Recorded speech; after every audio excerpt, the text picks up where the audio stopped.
applying tighter bounds in scipy.optimize.curve_fit. I have a dataset that I am trying to fit with parameters A, B, C, D that are within plus or minus 5% of the true fitting parameters. However, when I do this with scipy.optimize.curve_fit, I get the error value error column x0 is infeasible inside the least squares package.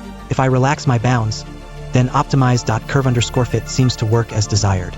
I have also noticed that my parameters that are larger seem to be more flexible in applying bounds, i.e. I can get these to work with tighter constraints, but never below 20%.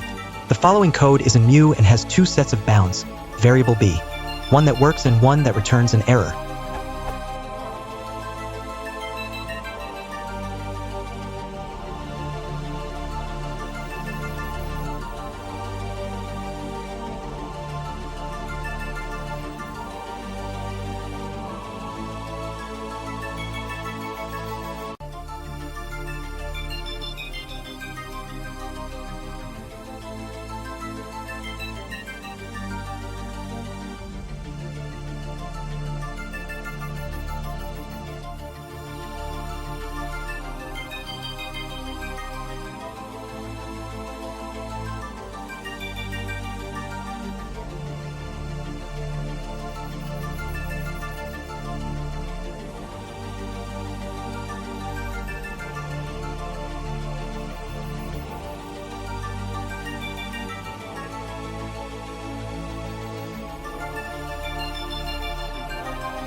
I understand that optimize.curve_fit may need some space to explore the dataset to find the optimum spot. However, I feel that 5% should be enough for it.